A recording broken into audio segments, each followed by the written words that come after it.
Natan, pessoal. Nossa aula hoje vai englobar 3 conceitos importantes: atelectasia, síndrome da angústia respiratória, que é uma doença pulmonar difusa, tá? Aguda, e edema pulmonar. Então, assim, ó, antes de iniciar o conceito de atelectasia, eu gostaria de lembrar uma coisa. A função do pulmão qual é? A função do pulmão é fornecer oxigênio e retirar o dióxido de carbono, certo? Então, no pulmão a gente tem os brônquios principais, os brônquios lobares. Os brônquios lobares, eles vão se dividir em bronquíolos, sendo que o bronquíolo difere do brônquio porque ele não tem cartilagem, e os bronquíolos se dividem em bronquíolos terminais. Aí, o que a gente tem? A gente tem alvéolos, tá? Os alvéolos, eles terminam num saco alveolar, que é onde ocorre realmente as trocas, tá? Então, os alvéolos são muito importantes para a gente entender esse conceito de atelectasia. Além de tudo, se sabe que o alvéolo, ele tem uma membrana epitelial alveolar e existe ainda a membrana de vasos, que também são importantes em algumas patologias, tá bem? O revestimento qual é? Pneumócito tipo 1, que são células redondinhas, né, em torno dos alvéolos, e pneumócito tipo 2, que também é importante, porque o pneumócito tipo 2, ele produz o surfactante, e quando existe uma lesão, né, ele vai fazer com que essa lesão seja corrigida. E em criança que tem síndrome da angústia respiratória, ela tem justamente por alteração no surfactante, tá? Então, são conceitos importantes. Bom, a atelectasia, ela vem assim, o que é atelectasia? É um colapso pulmonar. O pulmão, ele vai perder volume por uma patologia, tá? Seja ela, sei lá, asma. Então, ele perde volume. Por quê? Porque está havendo uma expansão inadequada lá no espaço aéreo, que é composto pelos alvéolos. E com isso existe um desvio de sangue oxigenado das artérias para as veias. Consequentemente, existe também um desequilíbrio entre perfusão tecidual, né? Não ocorre a ventilação como deveria ter, e a perfusão também é inadequada, e uma das características vai ser hipóxia, tá? O pulmão pode sofrer uma atelectasia em todo ele, né? Todo o pulmão, ou só um lobo, ou um segmento, ou 2 segmentos, certo? E pode existir também uma atelectasia focal, que nós vamos ver depois, que a gente chama de laminar, tá? Então, esse é o nosso conceito de atelectasia. Ele tem perda de volume, né? E ele encolhe, ele sofre um colapso.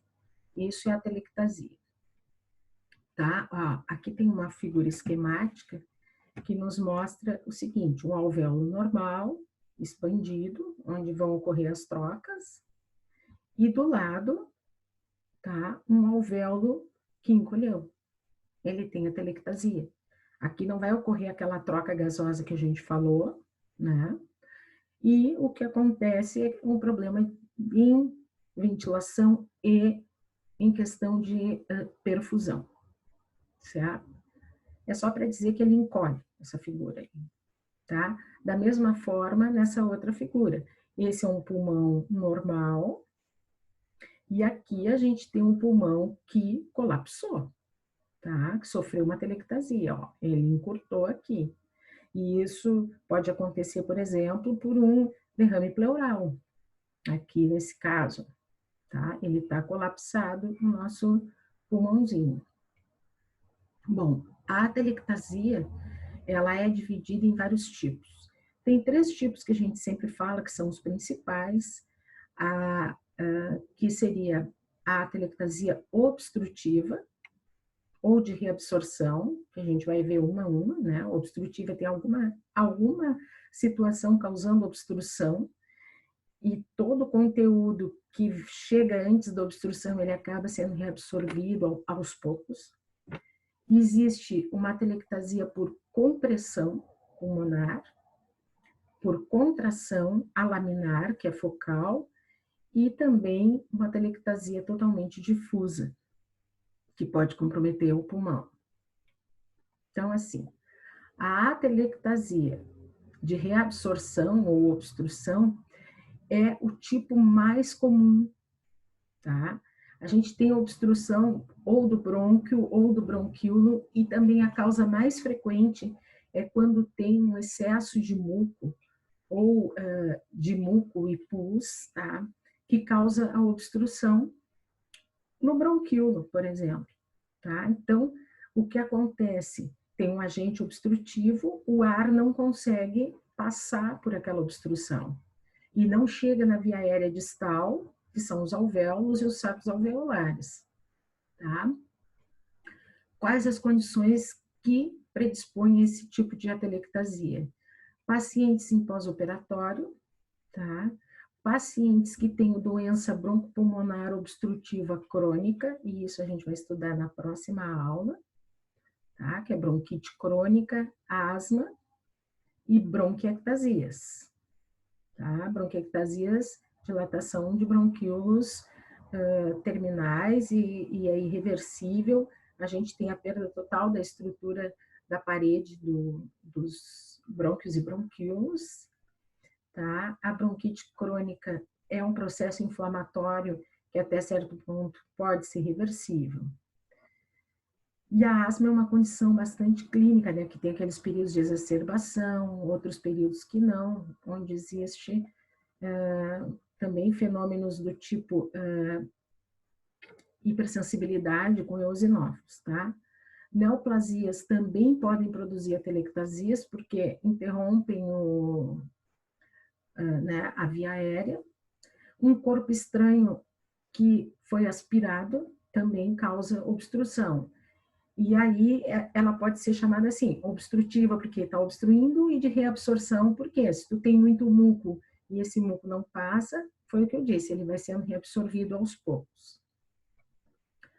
A atelectasia por compressão, ela é também chamada de passiva ou por relaxamento. O que acontece? É uma atelectasia que tem uma associação a fluidos que se acumulam, tá? Também acúmulo de sangue ou ar na cavidade pleural. Aqui entra um edema pulmonar, por exemplo, tá? Onde a gente tem líquido. Um pneumotórax, que tem um acúmulo de ar também, pode causar essa compressão do pulmão, né? E ele acaba encolhendo, certo? É de compressão. Aqui a gente tem os exemplos, a insuficiência cardíaca congestiva, que vocês já estudaram, né? Muito bem. Onde a gente tem uma pressão que é transmitida na insuficiência cardíaca congestiva aos pulmões e hipertensão também pulmonar, podendo ter associado na insuficiência cardíaca em função de aumento de pressão hidrostática lá pulmonar, a gente pode ter derrame pleural, o pneumotórax, que é acúmulo de líquido, e ainda uma atelectasia que se chama por compressão, mas que é basal, onde existe elevação do diafragma. E aí, essa elevação do diafragma é que causa compressão e que aparece em pacientes com ascite ou pacientes que estão acamados por muito tempo. Pacientes com ascite pode ser uma ascite tumoral ou uma ascite, por exemplo, por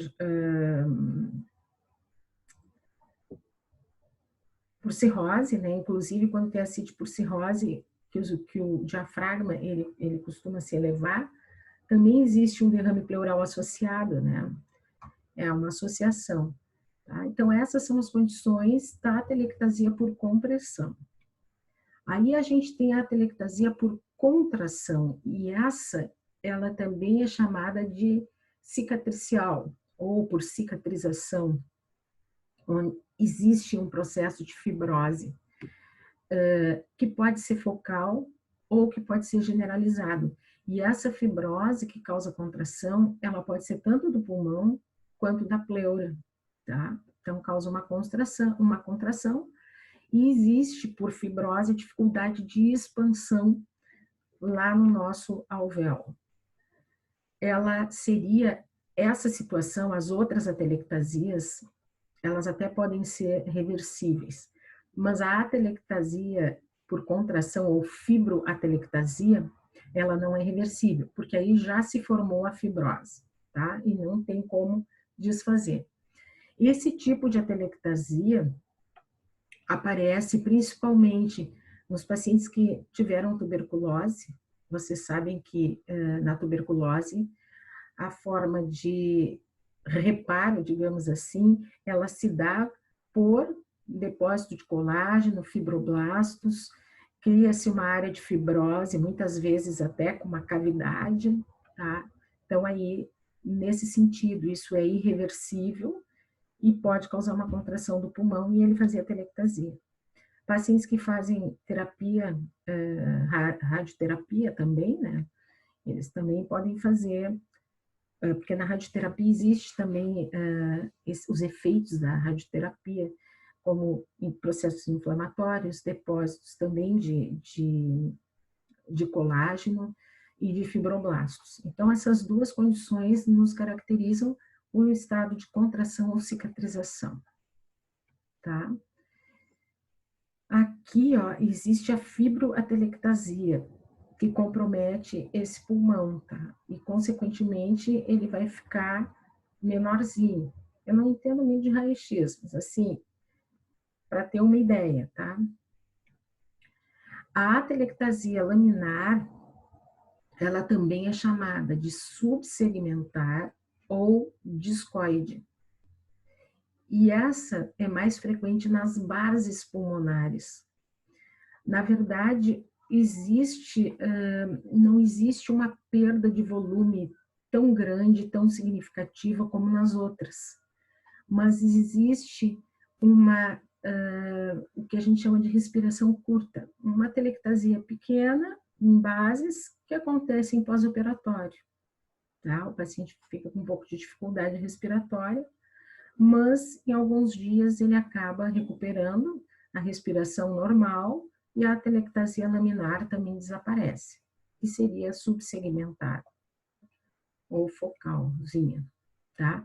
Aqui eles apontam algumas áreas de atelectasia em bases, né, pulmonares, que caracterizam a laminar.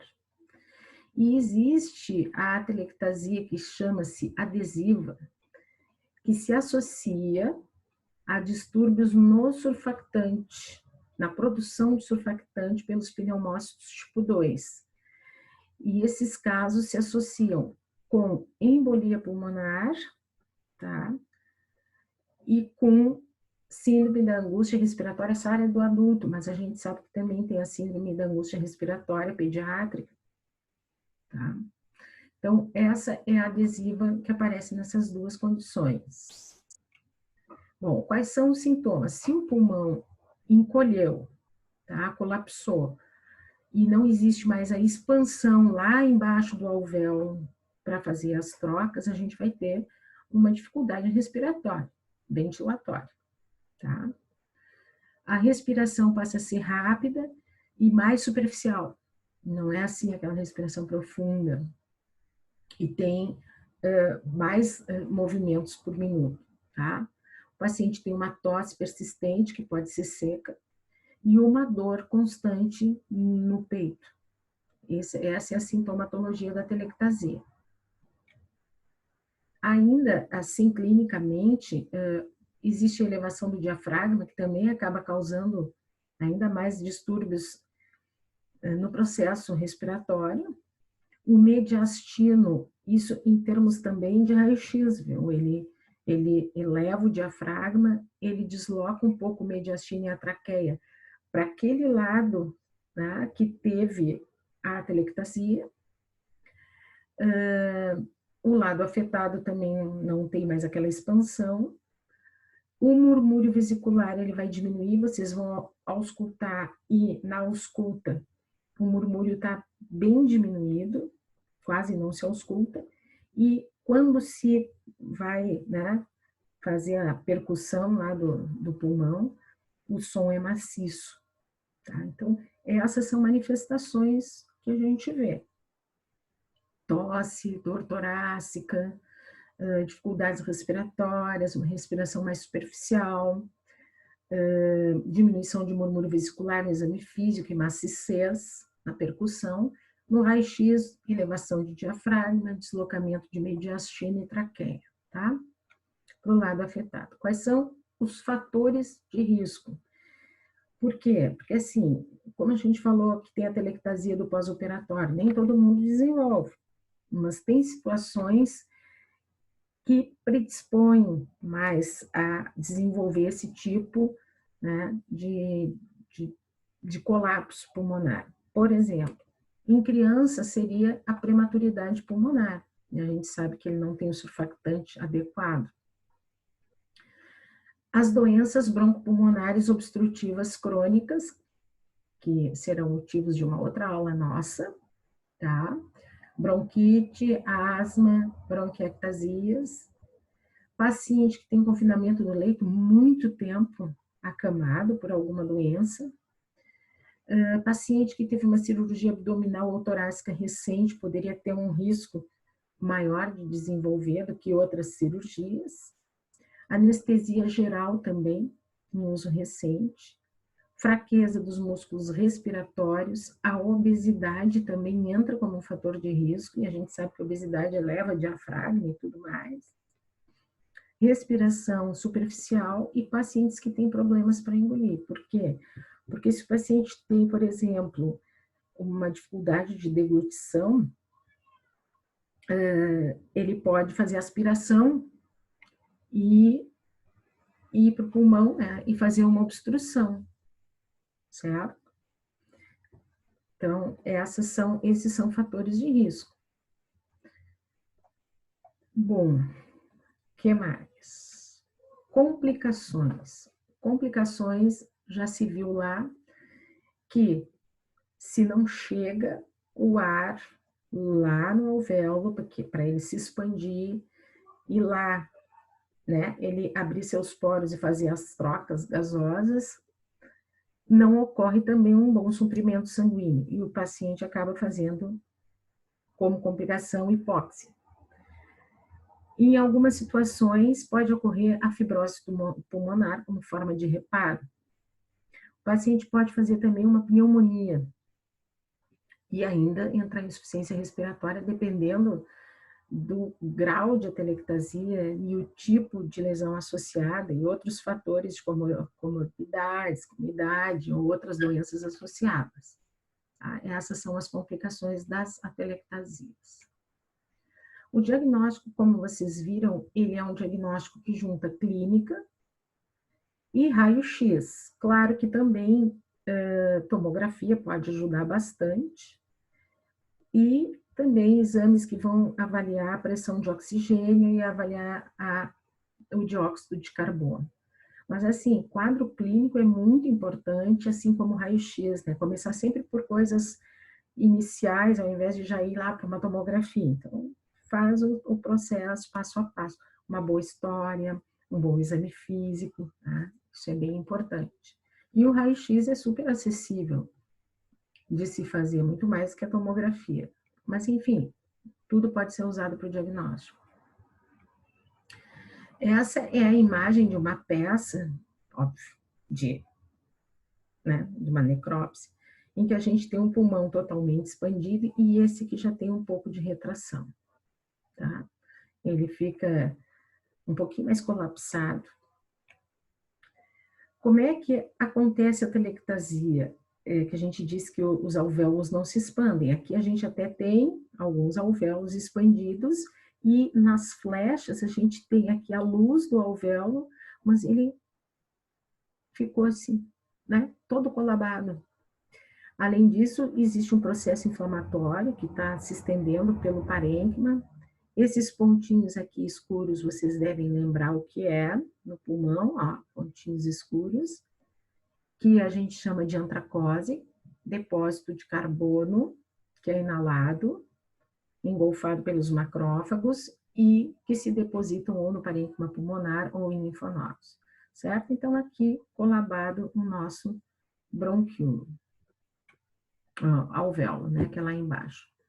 De novo, aqui, ó, vocês vão ver que ele está colabado, tem vários que estão colabados, eles têm inflamação e também tem depósito de hemosiderina intraalveolar. Isso quer dizer que é um processo já um pouco mais prolongado, e que teve algum tipo de sangramento também, e a gente tem o depósito de hemosiderina.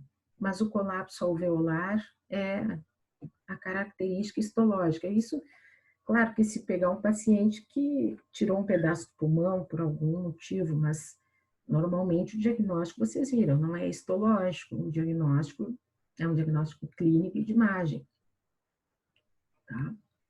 Desses pacientes com atelectasia. Aí, pessoal, a gente vai entrar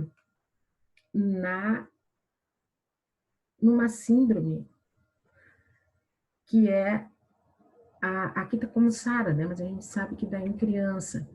Então, o que acontece? A gente tem uma disfunção respiratória muito severa, tá? A gente tem um pulmão que não oxigena bem, hipóxia e hipercapnia, que é o aumento do CO2, do dióxido de carbono, tá? E aí, essa disfunção leva sangue oxigenado, levaria para tecidos e células. Como não tem, vai levar parcialmente. Bom, o que acontece? A SARA é uma síndrome clínica que é causada por dano no capilar e epitelial alveolar. A gente falou que o alvéolo ele tem um revestimento epitelial, o epitélio pavimentoso, e tem o epitélio capilar também, e que é muito importante. Então, existe um processo inflamatório agudo difuso no pulmão. O paciente, ele imediatamente após o início do processo inflamatório, e esse início do processo inflamatório em cerca de 72 horas, mais ou menos, ele já desenvolve uma insuficiência respiratória severa, cianose, hipóxia, também severa e também refratária, porque se faz oxigenoterapia e o paciente não responde. E ainda ela pode se tornar mais grave no momento em que ocorre uma evolução para a falência de múltiplos órgãos, certo? Geralmente ocorre ou uma lesão pulmonar direta ou indireta. E no recém-nascido existe aquela perda de surfactante, tá bem? Do nosso recém-nascido. Então, a gente tem um dano alveolar também na SARA difuso, mas a gente tem dano no capilar e no epitélio. Bom, aqui, ó.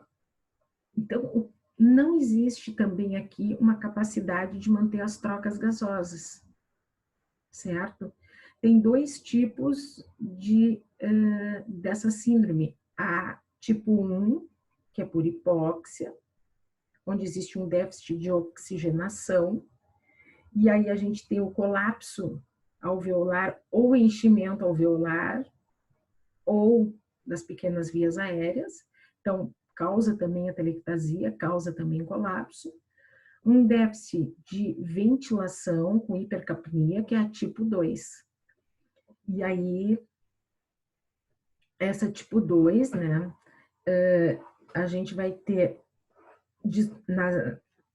nas situações de DBPOC, de corpo estranho e de disfunção neuromuscular ou vascular. Tá? Então, existe a incapacidade de manter trocas gasosas. ou por déficit de oxigenação ou déficit de ventilação. Então, aqui, as causas pulmonares de SARA e as extrapulmonares. Pulmonares, pneumonia, tá? Pneumonia, existem vários tipos de pneumonias e tem algumas que realmente causam esse dano alveolar difuso e o paciente pode entrar numa SARA, e agora a gente tem visto bastante com o nosso vírus COVID, né, que causa uma pneumonia necrotizante e leva o indivíduo a SARA. Aspiração, tá? Uma contusão pulmonar também pode acontecer, embolias do tipo embolia gordurosa ou embolia de líquido amniótico para o pulmão, podem gerar esse dano alveolar difuso, processo inflamatório agudo, toxicidade pelo oxigênio, quase afogamento, não sei, mas assim, afogamento, né, consegue ser recuperado, o paciente também causa dano pulmonar, inalação de produtos tóxicos, lesões de reperfusão, que a gente já viu que acontecem, né, onde tem os radicais livres e eles causam mais lesão em tecido.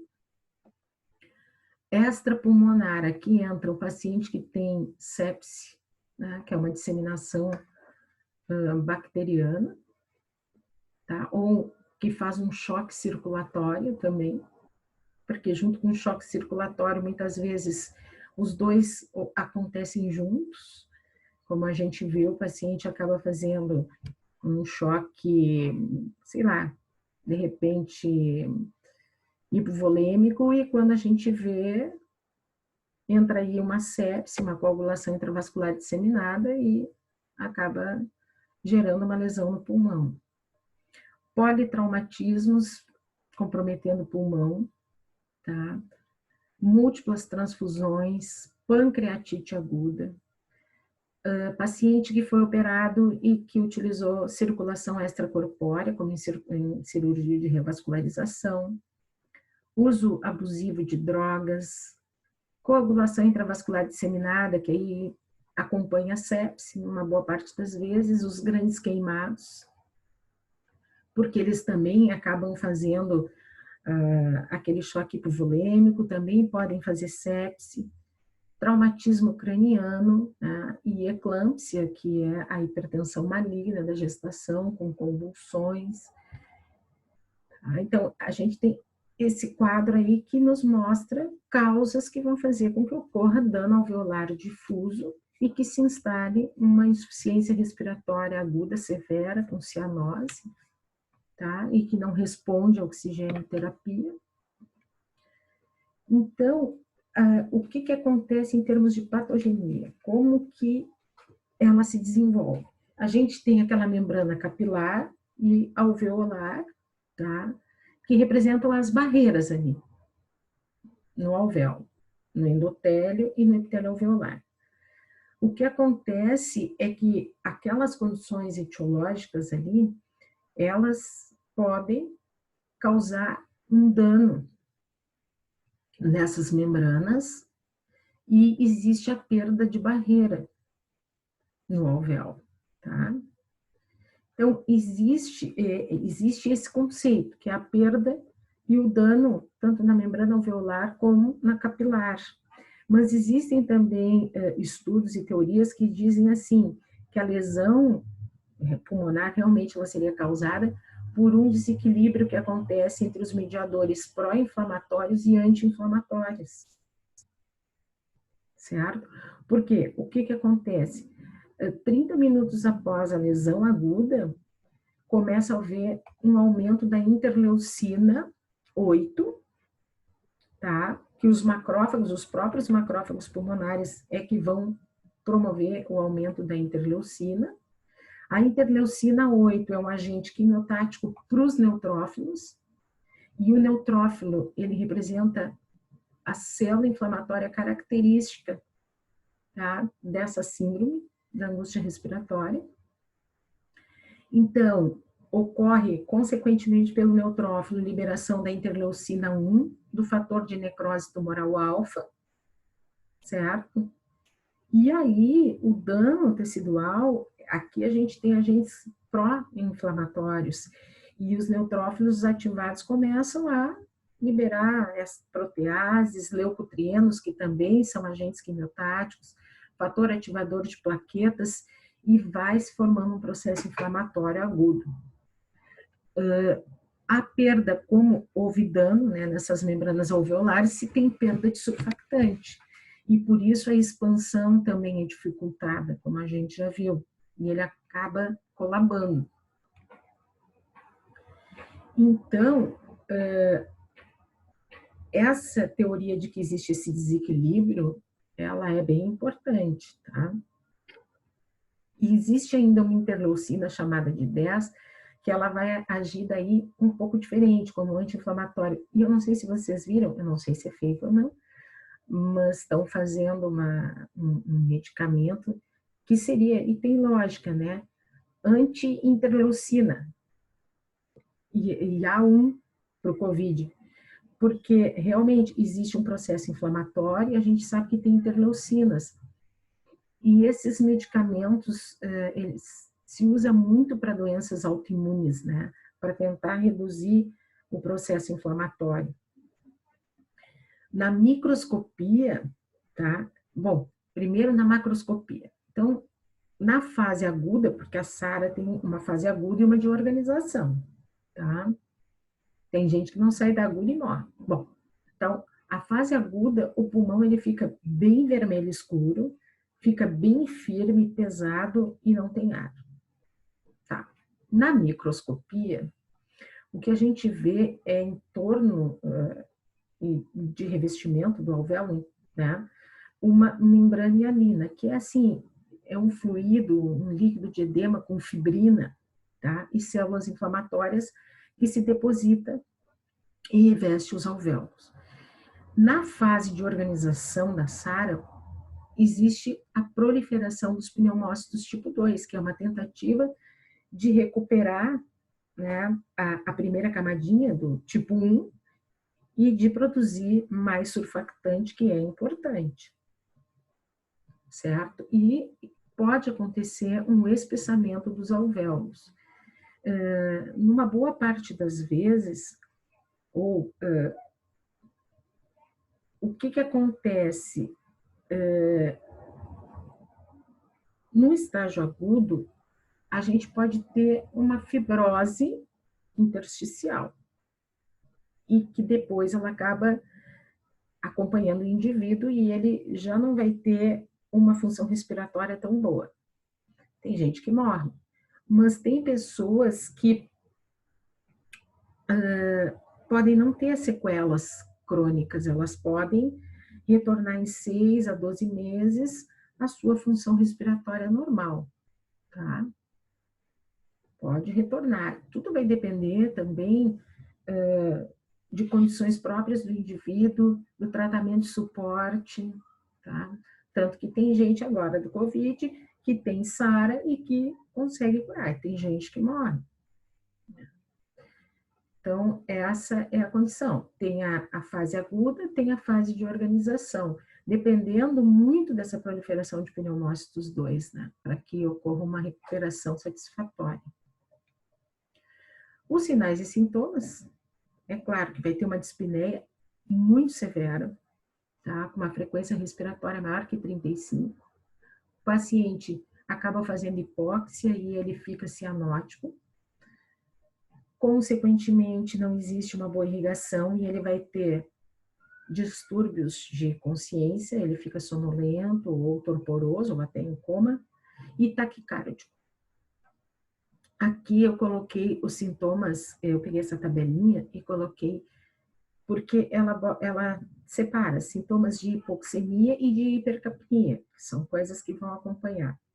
De hipoxemia, a ansiedade, convulsão, confusão, cianose, taquicardia, taquipneia, arritmias, hipertensão, sudorese, tá? E hipercapnia, aí o paciente vai ter aquele torpor, sonolência, tremores, fala arrastada. Então, tudo isso é sintoma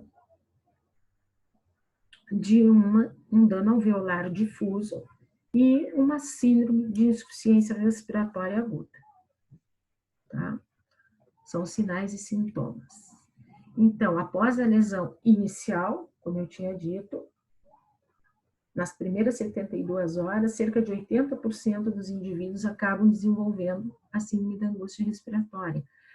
Tem mais risco de desenvolver os pacientes mais velhos, quando concomitantemente existe uma bacteremia, e essa seria a causa do dano pulmonar, e quando começa a haver falência de múltiplos órgãos. E isso acompanha em boa parte tanto a sepse quanto a coagulação intravascular disseminada, né? Tá?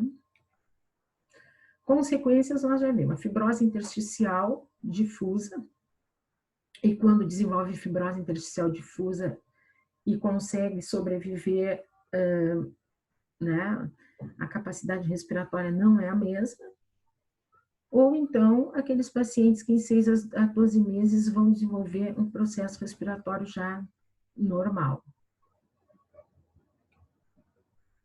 Aqui é um quadro, porque existem vários tipos de pneumonias que causam essa entidade, né? Insuficiência respiratória. A gente tem a pneumonia intersticial aguda, que compromete o interstício pulmonar, e de forma aguda, tá? O pulmão fica todo balhadinho. Existem outras condições também que vocês vão ver na aula de doenças restritivas, né, que podem ter essa síndrome. Então, o pulmão normal, ele tem os alvéolos grandes, bonitos, revestidos por pneumócitos, certo? E aí, no dano alveolar difuso, na fase exudativa, ou seja, fase aguda, predomina muito neutrófilo, como vocês viram, tá? Fibrina, áreas de necrose. Esse alvéolo aqui já não dá para ver pneumócito nenhum. E depois tem uma incidência que vai ter a membrana hialina, tá? Tem também alguns que estão colapsados aqui, alguns alvéolos. E essa aqui que é bonita de ver, porque aqui, ó, essa estrutura rosada, tá? Que não tem célula, isso é a fibrina, que está revestindo o alvéolo, que a gente chama de membrana hialina. Aqui tem muito bonitinho o neutrófilo, porque o neutrófilo, como ele o núcleo ele é bilobulado, ele parece um Czinho lá. Então, tem um processo inflamatório agudo, com perda de pneumócitos, com depósito de fibrina, é uma situação muito séria. Tá? Ó, na fase exudativa. Aqui, ó, ele está nos mostrando a membrana hialina de novo. Aqui até que tem ainda uns pneumócitos, mas as membranas hialinas já estão se depositando, tá? A luz alveolar. E esses seriam os septos alveolares bem espessados, e o espessamento também acontece com uma fibrose intersticial. Ó, mais um dano alveolar difuso. Aqui já entra na fase proliferativa e não a exudativa. O que acontece? Ainda tem um processo inflamatório, mas começa a aparecer. Aqui é um aumento menor, a gente não consegue ver bem a fibrose aparece com rósea, tá? Mas a gente vê aqui, ó, na flechinha, estão vendo? Que tem fibroblastos, tá? Então, depósito de fibroblastos, e isso rosadinho entre os fibroblastos, que é colágeno. É uma forma de reparo que acontece com fibrose, tá? E aí existe também prejuízo da nossa respiração. Fase exudativa, fase proliferativa. Tá bem? Vamos lá. Edema pulmonar. Vocês viram quanta tragédia aqui? Mas faz parte. De novo, é uma síndrome cardiorrespiratória que resulta de várias causas. Tudo é síndrome, por quê? Porque tu tem síndrome, tu tem várias sintomatologias, causas que vão se interligando. Então, aqui também existe o acúmulo de líquido, tanto no espaço intersticial pulmonar, como alveolar. Tá? Isso é edema. É líquido no espaço alveolar, líquido no espaço intersticial. E as consequências desse líquido vão ser, de novo, a hipóxia, uma dificuldade respiratória que aumenta, né, o trabalho respiratório, e uma anormalidade na ventilação, perfusão, em função do edema. Tá? Aqui o edema, eu gosto muito desses, por exemplo, a gente tinha lá na pato geral várias categorias de edema, ou aumento de pressão hidrostática, ou diminuição de pressão oncótica, ou ambos, aumento de permeabilidade capilar e obstrução linfática. Tudo isso aqui gera edema. E edema é a saída de líquido para o interstício ou para os alvéolos. Quais as patologias que estão associadas ao edema pulmonar, que causam edema pulmonar? Infarto agudo do miocárdio. Isso aí vocês têm que cuidar. O paciente de vocês que teve um infarto, a chance dele fazer um edema pulmonar nas primeiras horas é bem grande, tá? Porque acaba acontecendo imediatamente uma necrose tecidual, tá? E o coração começa a fazer a função de uma forma diferente, e existe aquela transmissão de pressão até o pulmão e saída de líquido. Na hipertensão arterial sistêmica também, porque, consequentemente, tem hipertensão em vasos pulmonares. Doenças valvares também, a gente sabe que, né, pode existir também insuficiência ou estenose valvar e ocorre um aumento de pressão. A insuficiência renal também está associada. Existe, então, assim, ó, o derrame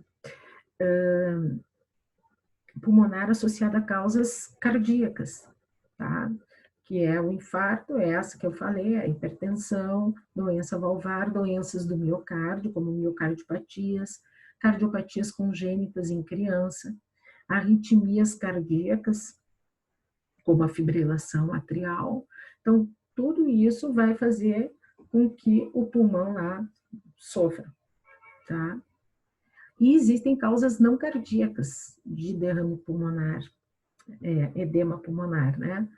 O choque séptico, um tipo de pneumonia que acontece, que a gente chama de pneumonia tipo irradiação, quando ocorre radioterapia, que a gente falou, tá?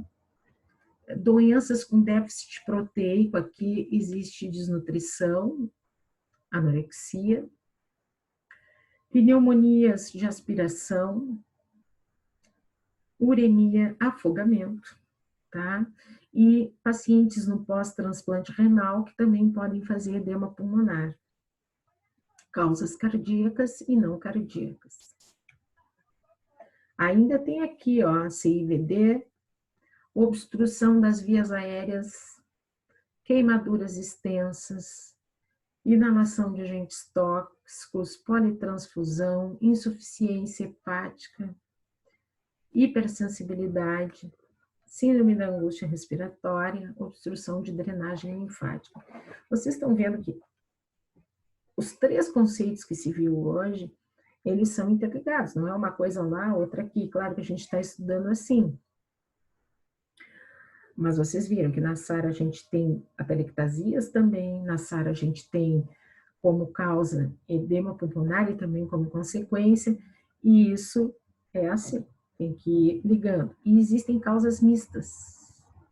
O edema pulmonar, quando o indivíduo vai para grandes altitudes, ou pós-anestesia, ou pós-cardioversão elétrica, no paciente que teve uma parada cardíaca. O veneno do escorpião pode causar, tá? Narcóticos também, a circulação extracorpórea, que a gente falou, alguns quadros obstétricos que entraria aqui, embolias, né? Toxicidade de drogas. Então, são várias causas para fazer um edema pulmonar. Fazer com que o líquido que está dentro da célula, ele saia para o interstício, tá? E são condições que podem fazer um aumento da pressão hidrostática ou diminuição da oncótica, ou desequilíbrio na circulação linfática, tá? A gente tem que tentar lembrar das causas de edema, que a gente viu lá na patogeral, tá? Que tem que ter aquele balanço, né? Pressão hidrostática e pressão oncótica do plasma.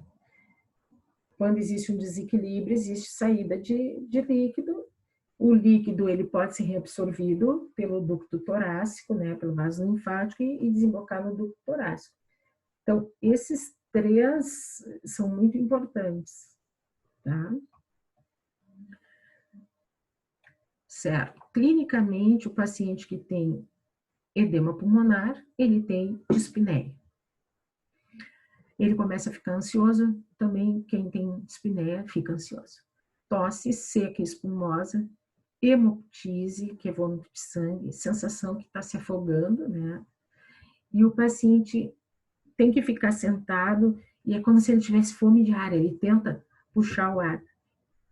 Sabe que eu vi uma vez um paciente, porque o paciente que tem um edema pulmonar, ele às vezes ele faz umas bolhas de saliva, que é espumosa e rosada, uma bolha bem rosa, um líquido rosado que sai na boca, a gente logo vê que tem esse quadro, tá? No exame físico ele tem taquidispneia, então dispneia e taquicardia, a asa nasal começa a fazer um batimento, né? Sudorese, pele fria. Se for auscultar, ele vai ter ronco, sibilo, crepitante, tudo que possa imaginar. O diagnóstico, vocês viram aqui, ó, pessoal, essencialmente clínico. Se faz aquela gasometria, eu fiz um monte, né? A gasometria arterial para ver as pressões de oxigênio e dióxido de carbono. Raio-x de tórax pode ser feito, um eletro, para ver se o paciente não está tendo também uma arritmia junto, ou cateterismo cardíaco, no caso de um infarto do miocárdio. Mas, assim, o diagnóstico é clínico, tá? Ele se baseia naqueles sintomas. E essa questão dele espumar pela boca, e a espuma vem, realmente, ela vem rosada, tá? São características importantes que vocês têm que memorizar. Aqui é um edema pulmonar, tá? Ele tá todo inchadão aqui. Vocês podem ver, tem congestão também pulmonar. E a gente tem esse edema, tá? Essa dilatação contendo líquido, mais um processo de congestão que aparece no edema pulmonar. Aqui, esse quadro, ele é um quadro que se refere à nossa síndrome da angústia respiratória, mas tudo se interliga, né? Então, tem insuficiência respiratória aguda, se faz os exames de rotina, clínico, laboratorial, raio-x, tá? Se observa as pressões, o raio-x pode ter opacidade, né? O diagnóstico pode ser um pouco duvidoso, e aí tem que fazer um ecocardio transtorácico ou um cateterismo de artéria pulmonar. Ou até a gente pode saber qual é a etiologia bem específica. E a gente pode ter um edema pulmonar do tipo cardiogênico ou não cardiogênico. Então, são desenhos para seguir aqui. Então, pessoal, vocês viram que são conceitos muito interligados, mas que a gente não pode esquecer, tá? Principalmente quem vai ser clínico vai ter muito desses casos em emergência de edema pulmonar, de SARA. Agora o pessoal está cheio de SARA nas UTIs. Mas não esqueçam, a telectasia, diminuição do volume, tá? Sem a nossa troca gasosa, ventilatória e perfusional. Síndrome da angústia respiratória, tá? É um processo alveolar inflamatório agudo difuso que causa um dano muito sério no pulmão. E edema pulmonar, que é a presença de líquido no interstício pulmonar e alveolar, tá? E uma coisa importante, os três, tá? O diagnóstico, ele é muito clínico. Clínico, radiológico e de exames laboratoriais antes de, né, ir para frente. Então, pessoal, eu espero que tenham aproveitado e até a nossa próxima aula.